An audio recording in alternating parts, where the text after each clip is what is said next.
Reine de la sagesse, au nom du Père, du Fils et du Saint-Esprit, en café littéraire dans un milieu théologique.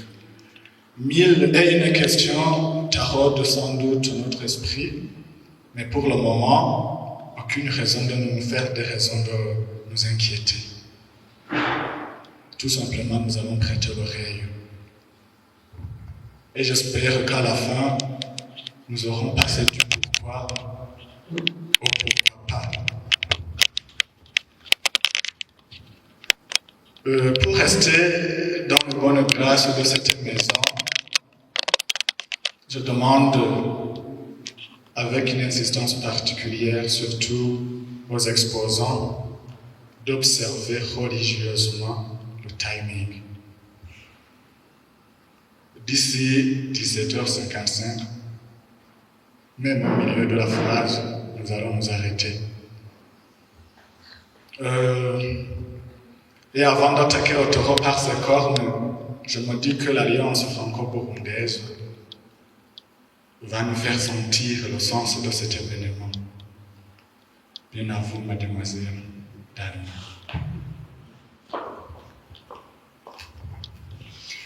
Bonsoir à tous. Je suis responsable de la médiathèque à l'Alliance franco-burundaise de Gitega. Aujourd'hui, je vais parler en tant que membre de l'Alliance. Nous sommes heureux d'avoir organisé cet événement au sein de votre campus, le grand séminaire Saint-Jean-Paul II. Maintenant, je connais son nom grâce à monsieur. Aujourd'hui, il y a quelques temps, votre club, le club qui est mené par, je ne sais pas, vous êtes diacre? Non, pas encore, ok. Donc, par monsieur qui est quoi? Zelote, accompagné de maintenant le prêtre Herbert, ils sont venus à l'Alliance française et nous ont demandé qu'ils aimeraient qu'on leur organise des événements comme les cafés littéraires qu'ils aiment voir sur nos pages, et ils aimeraient qu'on les organise chez eux. Du coup, on s'est dit pourquoi pas. Donc, on s'est donné comme rendez-vous en novembre.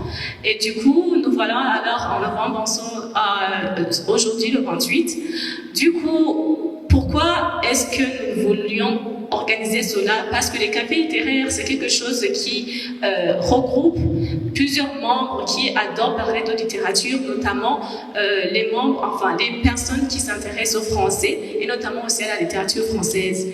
Aujourd'hui, nous sommes accompagnés de monsieur Moukobano Joseph, qui est écrivain et aussi enseignant à l'université. Je ne sais que juste pour l'Université du Burundi, donc il aura aussi l'occasion de pouvoir se présenter après.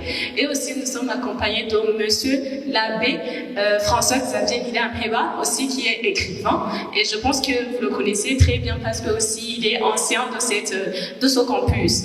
Donc, aujourd'hui, alors, nous avons prévu comme d'aborder le thème intitulé « L'identité burundaise à travers les prismes de la littérature et de son histoire ». La plupart des gens pourraient se demander pourquoi avoir abordé ce thème. Eh bien, sachez qu'avant toute chose, avant de pouvoir continuer la littérature, il faut d'abord connaître qui est-ce qu'on est, exactement, nous les Burundais. Parce que moi, j'ai suivi la littérature